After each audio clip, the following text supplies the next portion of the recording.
in place, icy conditions around. May still be a bit tricky on some of the roads. Check with BBC Local Radio and the BBC Travel Unit before you set out, just in case there are any problems.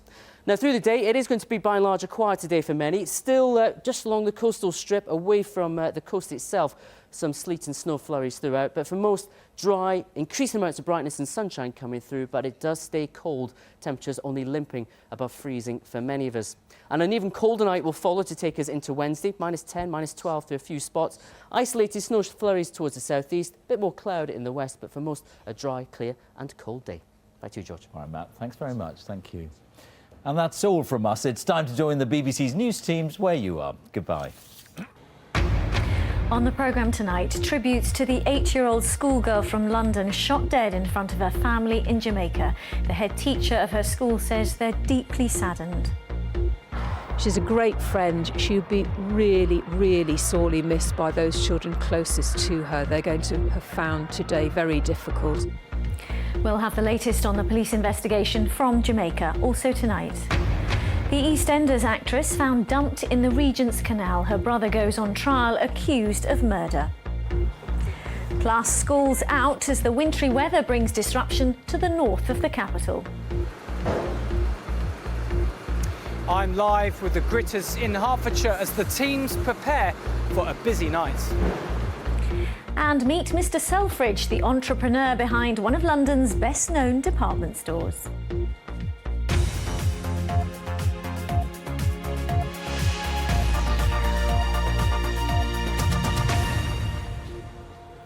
Good evening and welcome to the programme. She was a happy and fun-loving little girl. The words of a head teacher paying tribute to Imani Green, the 8-year-old from southwest London, shot dead while visiting family in Jamaica. Imani died after gunmen opened fire at her cousin's shop in a rural village. Today, her teachers held a special assembly at her school in Tooting to comfort distraught classmates. The BBC's correspondent Nick Davis has been following developments in Jamaica. We'll hear from him in just a moment. First, this report from Chris Rogers. Very happy, fun-loving little girl, very sweet. She was known to everybody because we had to take great care of her because of her condition. Imani suffered from sickle cell anemia that made cold weather unbearable. She'd been given extended leave to visit relatives in the warmer climate of Jamaica. It's now believed the 8-year-old is the latest victim of the island's gang wars. She was shot in the head and shoulder by a gunman who opened fire at a cousin's village store. How do you deliver such devastating news to such young children? We reassured them that it's absolutely fine to be sad. They should be feeling sad. We as adults are feeling very sad and we might not be able to hold back the tears. And for them too, it's fine to show your emotions. We're all sad. We're really sad. And the children as well. It tells on them with their action. They're quite emotional about it. Like my son, he's been talking about it as well. Yeah, I can't really get to sink it in properly that it really happened. You know, for somebody to kill an 8-year-old child, that is really heartless. Thousands of miles away, Jamaican police are also trying to make sense of this tragic loss of life. Drugs and financial scams have sparked a fierce gang war for dominance, leading to 500 murders in Jamaica.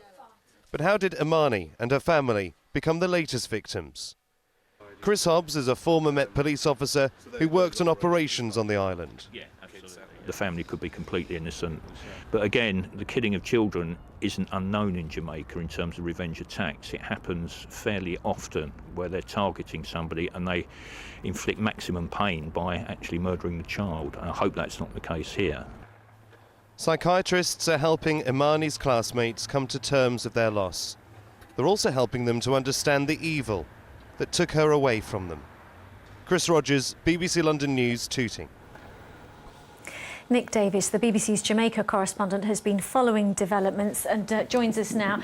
Nick, what is the latest on the police investigation?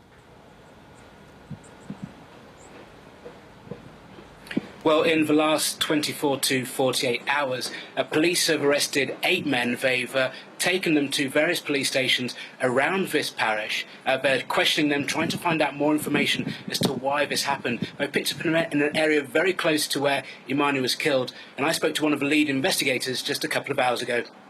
We're leaving no stone to call it that unturned. We are going with full investigative team to show that we can have a closure as quick as possible, and so the families can sort of have a relax in their mind again to say at least there have been some sort of closure for them. But that's the most important thing right now.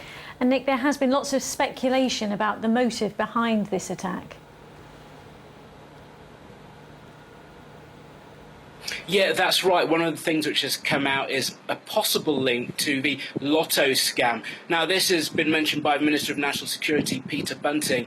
The Lotto scam itself is something which has grown in popularity as a criminal activity within the last few years, getting people to send money from the United States over to here in Jamaica. It's grown to such a large extent that there have been sort of shootings, reprisal shootings in the past, and police say that that could be a possible motive and a possible reason why Imani was killed.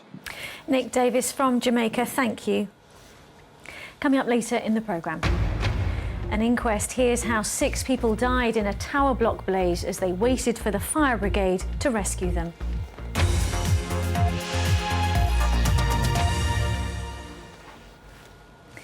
The brother of former EastEnders actress Gemma McCluskey has gone on trial for her murder. Tony McCluskey is accused of killing her and throwing her body into the Regent's Canal in Hackney. He's pleaded guilty to manslaughter but denies murder, claiming he suffered a loss of control. Alex Bushell has this report. All right then, I'll lie low for the rest. Gemma McCluskey may be known for her appearances on EastEnders, but today the Old Bailey heard how she'll be remembered by her many friends as lovely, loyal and passionate. Her own brother Tony is accused of killing and dismembering her body at the flat they shared here in Shoreditch. On the day that Gemma died, it's alleged that her brother Tony forgot that he'd left the taps running in the bathroom, flooding the room. He was on a day off, having phoned in sick to work. Well, a row broke out between brother and sister. First on the phone in the morning, but then in the afternoon it was inside the flat that things ran out of control. Gemma received at least 2 blows to the head. Traces of her blood were found in the bathroom and of her DNA on a blood-stained kitchen knife inside. Earlier that day, she'd attended the opening of the new Royal London Hospital. Just a few hours after this image was taken, the court heard how she told a friend who'd overheard her arguing with her brother on the phone, he's permanently stoned. He puts a spliff in his mouth first thing in the morning and doesn't know what he's doing. She disappeared later that day. The next evening, a man with a heavy suitcase is caught on CCTV catching a minicab to Regent's Canal from this office. Blood was later found in the boot of the car. Tony McCluskey's father said he recognised him as the paying passenger from the footage. 5 days after Gemma McCluskey went missing, a member of the public reported something suspicious here in the water on this stretch of the Regent's Canal, very close to Broadway Market. Police divers recovered a suitcase. Inside was Gemma's torso. It wasn't until 6 months later that her head was discovered a mile or so further up the canal. Tony McCluskey has already admitted the manslaughter of his sister, but not her murder. The court was told he remembers arguing with her, but says everything afterwards is a blank. The case will continue tomorrow and is likely to last a fortnight. Alex Bushell, BBC London News. As we've been hearing, heavy snowfall has brought disruption to parts of the country, with London and the home counties getting a taste of the wintry weather as well. The worst of the snow fell to the north of the capital, with several centimetres settling in parts of Buckinghamshire, Hertfordshire and Essex. In a moment, we'll get the latest live from our reporter Matthew Morris. But first, Tom Edwards reports on the return of winter. Most of the southeast saw a dusting of snow today. And in the home counties to the north and east of the capital, it fell for much of the day.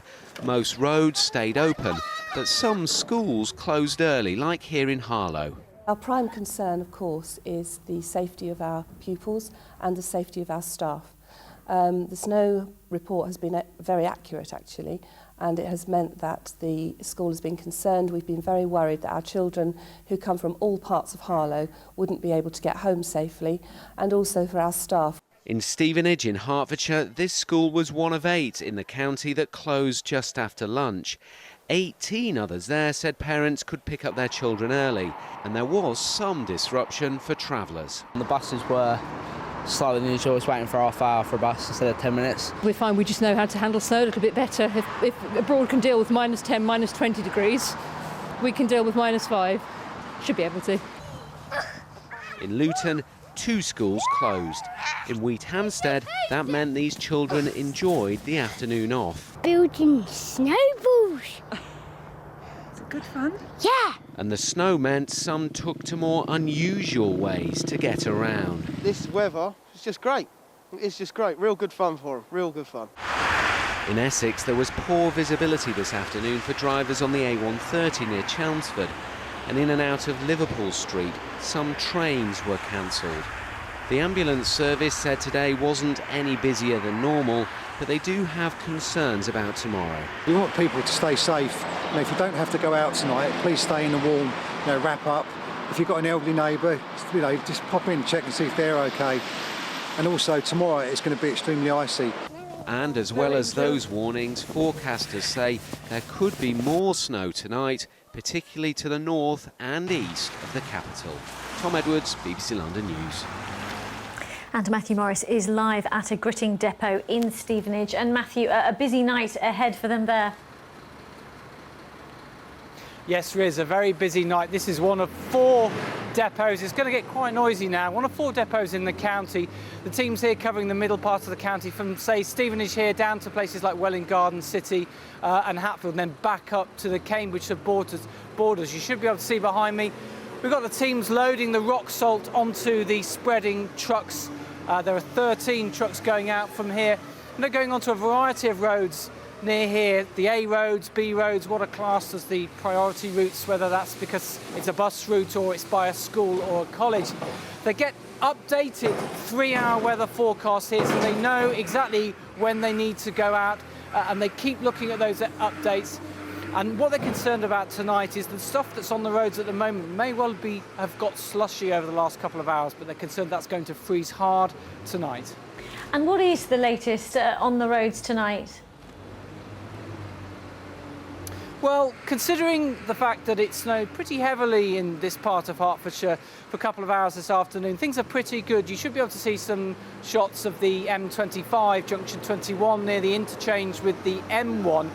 Things going okay there. So I think people can check with the Highways Agency for the motorways and obviously check with us, BBC London, to find out what's happening in the capital. It's not just these guys that are going to be busy tonight. The people working on the rail network, of course, will be busy putting de-icer onto the rails, and those special ghost trains, the trains that don't have any passengers, they'll be running to make sure that the points stay free. So hopefully we'll be warm and safe tonight, but there'll be lots of people out and about trying to keep things moving for the rush hour in the morning. OK, Matthew, thank you for that update. And don't forget, you can get the latest on the travel situation throughout the evening and during tomorrow's rush hour by tuning in to your local BBC radio station. A Metropolitan Police officer has been charged with 5 counts of rape. The 52-year-old PC is based in the borough of Lambeth. He's due to appear at Bromley Magistrates Court on the 30th of January. The leader of Westminster Council has raised concerns about plans to close a fire station near the Houses of Parliament. Last week, the London Fire Brigade unveiled plans to close 12 stations across the capital to make savings of £45 million. Councillor Philippa Rowe says response times to emergencies in the borough could get worse, but the mayor today defended the plan.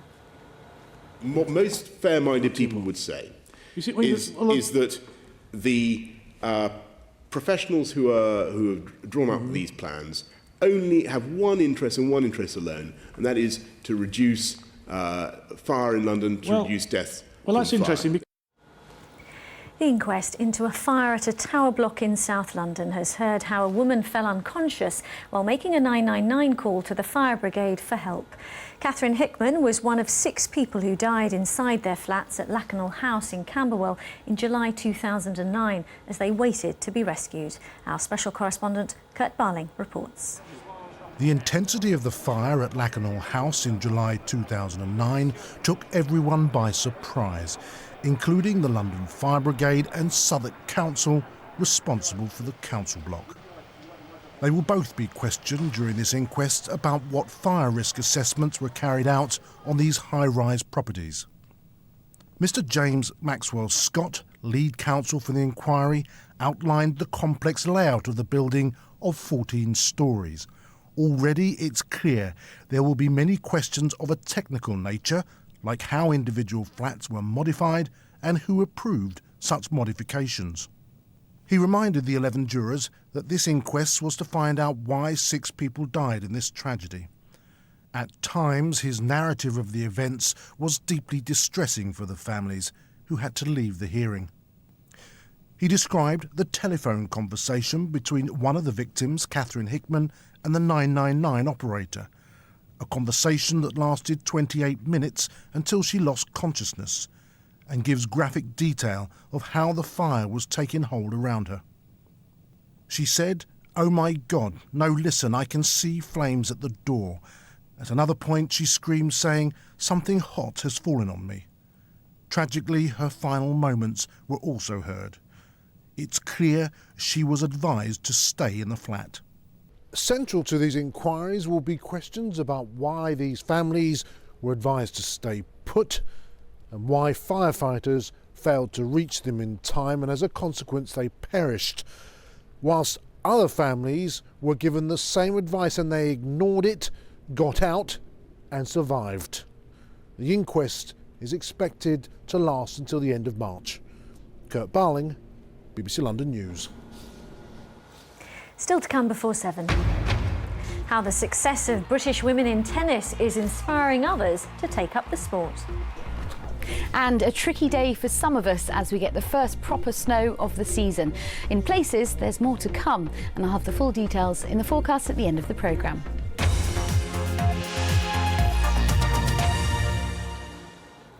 A cross-party group of MPs says drug use should be decriminalised because the current laws are forcing many young people into unemployment and homelessness.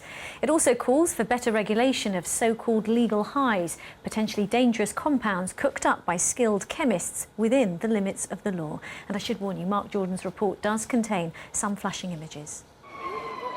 Imagine a capital city where in a single night, thousands are exposed to drugs untested on rats, let alone humans. We've needed 4 or 5 people just to hold somebody down, to sedate them. I've seen cases where somebody whose kidneys have stopped working. Created in labs, new legal highs are emerging every single week. But the chemistry keeps these users the right side of the law. Black Mamba, Bliss Bomb, Go E, this has become a highly profitable industry. It's a cat and mouse game, with chemists cooking up the latest legal high and law enforcement trying to catch up. This is another legal high review. Users buy them and review them online, and friends video their dramatic effects. The doctors and toxicologists left to identify what's in them are getting scared. I think these are probably the first people who've ever taken these compounds. They've never been evaluated as drugs anywhere in the world before. They can't possibly know the risks of the compounds they're taking. Nobody does. A weekend's legal highs have just arrived from a single A&E. Yeah, these are samples that have been taken from patients who've been admitted because they're unwell. So, great big sticker on it, not for human consumption. It's the only way they can legally be sold. Have you got Benzo Fury? This is one of the most popular legal highs. So what might you expect on 10 quid's worth of legal high? 19-year-old Katie Wilson got more than she ever bargained for. After the benzos had worn off, I swore I was going to die. I kept telling them to tell my mum that I love them, and I smashed my phone, wrecked their flat. I was possessed. It wasn't me in my head. Do you remember running naked through Tesco? No, because I was kicking and punching a lot when they were trying to carry me out. They had to put me on the floor. Things were even worse for her friend. He only took a few more than me. Apparently all his lungs and that were going like crazy inside of him. And he was in a coma for 2 weeks. And then when he did come around, all he could do was open his eyes. He can't even speak no more. He's brain damaged. The government's already created powers to outlaw specific highs like methadone and ketamine. But even police chiefs wonder how to keep up. Kids are sending round party invites with a link into buy your drugs. The Home Office, the police, find that extremely difficult to try and get their heads around, and we are flat-footed. So what now?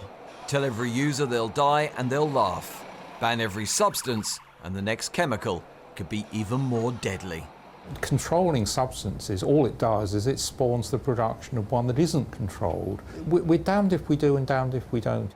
Mark Jordan, BBC London News. And you can see Mark's full report later this evening on Inside Out London at 7:30 here on BBC One.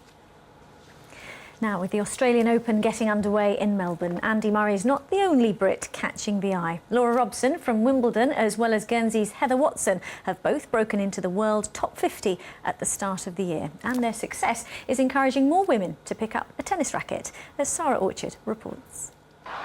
For the first time in 25 years, British tennis has 2 women in the top 50.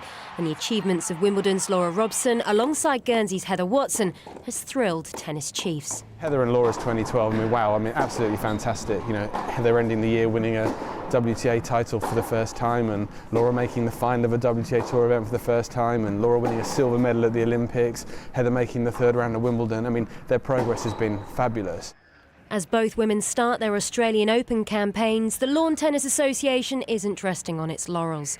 As the search for the next Heather and Laura continues, Ian credits the LTA's decision in 2006 to separate men's and women's tennis to help put them on an equal footing. And what it's allowed us to do is have dedicated resources trying to unearth the next best female athletes. Interestingly, since the Olympics, there are more British tennis members on the female side. There's more members of registered places to play on the female side. So we are now blessed with 2 people that everybody will associate with in terms of their profile, their faces, everything that gives us. And that makes it imperative for us to make sure that the grassroots programmes are working with us to get the rackets in more hands of more of the girls. And whilst the grassroots work continues, there are high hopes for their emerging stars over the next 12 months. It's great that they can have success on the regular tour, but if they can start to do well in slams, we know they're really contending with the best players in the world. Heather's done the 3rd round, Laura's done the 4th round. If they can both make the 4th round of a slam in the next year, I think that would be a fantastic achievement for them. With Heather through to the Australian Open 2nd round this morning, Laura will be looking to achieve the same when she takes on American Melanie Oudin tomorrow. Sarah Orchard, BBC London News. And good luck to them. He's the man said to have revolutionised the shopping experience for Londoners. Harry Gordon Selfridge was the visionary American who founded the department store Selfridges in 1909. Now a new television drama tells the story of the flamboyant entrepreneur. Our arts correspondent Brenda Romanis looks at his legacy. You'd think that Chinaware would slow them down a little. Not a bit of it. There were piles of the stuff waiting for keen buyers at rock-bottom prices, and by thunder, were those buyers keen. Sale time at Selfridge's department store in 1961. Opened by Harry Gordon Selfridge at what was considered then the wrong end of Oxford Street, it changed the face of British retail. Pile them up. I want Treasure Island in here, Aladdin's Cave. The television series Mr. Selfridge depicts the life of the retail pioneer and was inspired by the book Shopping, Seduction and Mr. Selfridge by author Lindy Woodhead. London at that time, 1909, the peak of, the Edwardian grandeur and empire, it was a very huge city, but it was also a very snobby city, very grand, very rich. And so Selfridges Open, run by an American, not universally popular, being American in London at that time, but he was very egalitarian and he did welcome everyone. You really think London is ready for all this? Ready for it? London is crying out for it. Harry Gordon Selfridge made the store a theatre for retail. He positioned perfumes and cosmetics inside the main entrance, brought in all forms of entertainment, encouraged customers to browse and made window dressing an art form. His ideas and values are still maintained by the store's current owners. The first thing I did when we took over the business was to reinstate the fantastic windows that he had, and then to follow in his footsteps in the way that we introduce newness, in the way that we entertain customers, make it a place where you could spend an entire day. The store has just reintroduced a shopper's retreat. The silence room is where customers come, take off their shoes, put away their phones and relax and meditate. It was originally installed on the 4th floor of the shop by Harry Selfridge, one of the many seduction techniques by the man who revolutionised the shopping experience of Londoners. I think what's special today is the triggers that are used and how, creatively, what the store does is to entertain people that come in. It's much more than just going shopping. Brenda Emanis, BBC London News.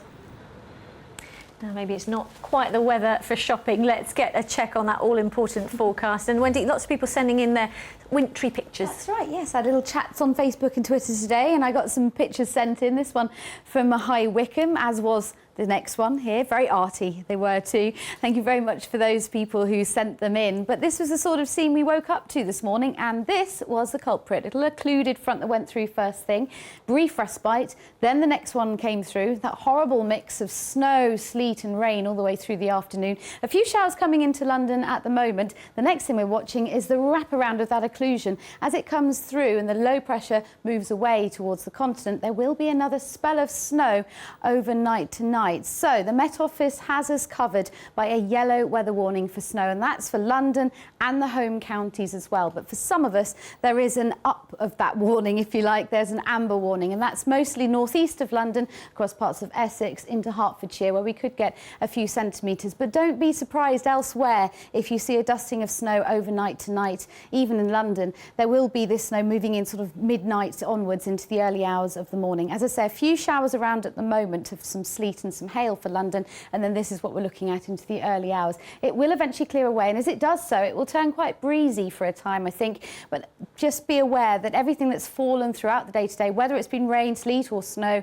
is going to freeze overnight. These are the air temperatures, so we're looking at 0 to -2. But of course, on the ground, it is a good deal colder than that. So those side roads that haven't seen a bit of grit are going to be a little bit slippery, perhaps. First thing tomorrow, largely dry start. There will be some sunshine, maybe 1 or 2 wintry showers coming into parts of Kent and Essex. There's still a yellow weather warning in place for that, brought in on a fairly strong northerly breeze. But that's going to ease off throughout the day. Feeling very cold for us all, though, just 1 or 2 degrees Celsius, and that leads us on to a very cold night tomorrow night. In rural spots, I think we could be looking at lows of -6 or 7, and even in central London, we will be below freezing. And so that leads us on to another cold day on Wednesday, very grey day at that. Some sunshine perhaps breaking through on Thursday, but a rather grey and bitter day on Friday as well, and we could get further wintry flurries. Thanks very much, Wendy. Take care out on those roads. A reminder of the headlines. The government has set out details of a new flat-rate state pension to be introduced in 4 years' time. The pension will replace means testing and will be worth at least £144. 47-year-old Mark Bridger has pleaded not guilty to the abduction and murder of 5-year-old April Jones in mid-Wales last year, although his lawyer said he was probably responsible for her death. Her disappearance in October prompted a massive search. There's been heavy snow in parts of Scotland, northern and eastern England today. Some areas got a 10-centimetre covering, and forecasters are warning there's more on the way. Police in Jamaica investigating the murder of 8-year-old schoolgirl Imani Green from Balham have arrested 8 men. She was shot inside her cousin's shop in the northern coastal town of Duncans on Friday. And the brother of former EastEnders actress Gemma McCluskey has gone on trial for her murder. Tony McCluskey is accused of killing her and throwing her body into the Regent's Canal in Hackney. He's pleaded guilty to manslaughter but denies murder. More on the day's stories on the BBC News channel and on our website. I'll be back at 10 o'clock. Thanks for watching, and from all of us here, have a lovely evening. Bye-bye.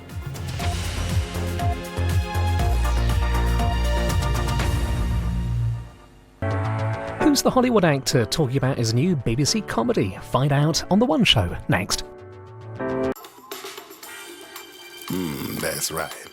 Hey, Dave. Are you spreading the love? Sorry? With your digital radio. Digital's made you fall in love with Radio Gang because of its sugar-sweet sounds and choice of stations that you can listen to anywhere, baby. Yes, I love digital radio. Then tell your friends, tell your family, tell everyone. I will. I'm going to tell my mate Roy. That's the spirit, Dave. Roy! Tell your friend Roy. Spread the love.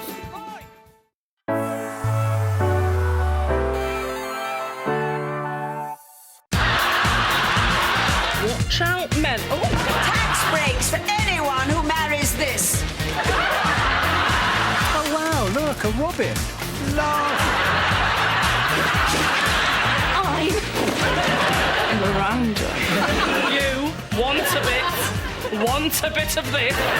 Seriously hot. More brand new Miranda, tonight at 9 on BBC One and BBC One HD.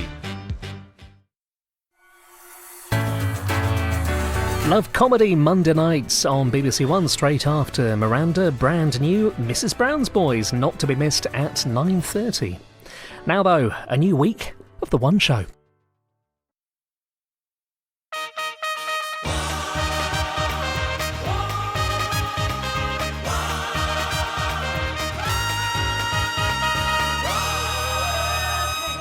Hello and welcome to The One Show with Matt Baker. And Alex Jones. Now, what a great night it was for the Brits at the Golden Globes, Yeah, Al? didn't they do well? Daniel Yep. Day-Lewis, Maggie Smith, Damien Lewis and Adele, of course, for a Bond theme tune. Can't forget her. Lovely dresses, you were Lovely saying. All the dresses, dresses, anyway. Lots of red, lots of white. Well, tonight's guest is another great British film expert. And, of course, the only way to introduce him is with one of those blokes with a really deep voice. Tonight, coming to a sofa near you, the first Hannibal Lecter, Jason Bourne's nemesis. He's from Dundee. It's Brian Cox. There you go, Brian. You see? I don't know which is more scary, being from Dundee or Jason Bourne's nemesis. Well, welcome to the show, Brian. Nice Thank to have you. you on. Thank you. You've been nominated for a couple of Golden I Globes, have, haven't in, you? about 100 years ago, yes. 100 years Don't ago. be daft. Yeah. Don't be daft. But is it a big night? I mean, It is actually. It's quite relaxed. It's more. I think it's probably more relaxed than the Oscars. Not that I've ever been to the Oscars, but I gather it's much more relaxed from my colleagues who have been. You know, and it's also because there are so many categories. Like the films are divided up, whereas everybody's chasing the one prize. Whereas you've got Best Actor in a Musical, Best Actor in a Drama. It's fairly evenly spread. Yeah. And it's very quaint because it's run by the Hollywood Foreign Press, whose average age is about 120. You know. And did you think this year's was fair? You know, I did the thought right this people year's was win? exceptionally fair, actually. Good. I mean, there's a few, you know, my own personal choices. There was one choice that I really liked to have seen won, but didn't win, but that's okay. But I think that. I think I was very pleased for Hugh Jackman. Oh, man. Oh, yes. Now then. Because it's an exceptional piece of work that he does, you know. And then some reviewers have been very mean and unnecessarily so, because I think what he does in that movie is extraordinary. It is, and it it's is. very, very hard to do. You're talking about Les Mis, of course. Yes, I am. Yeah, brilliant film. But we had about an hour's conversation I'm still about reeling it. about Yeah, it. No, so it's good. still anyway. Now then, with snow covering large parts of the country and temperatures plummeting, lots of you would be sitting there, possibly with an extra jumper on. But imagine sleeping There you go. Perfect. outside in a makeshift protest camp. Well, Alex Riley has been to meet those planning a long winter underground.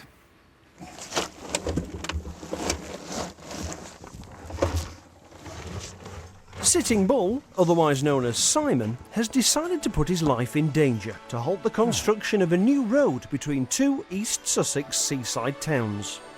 This is the hardest way of removing protesters from a site, is when they tunnel.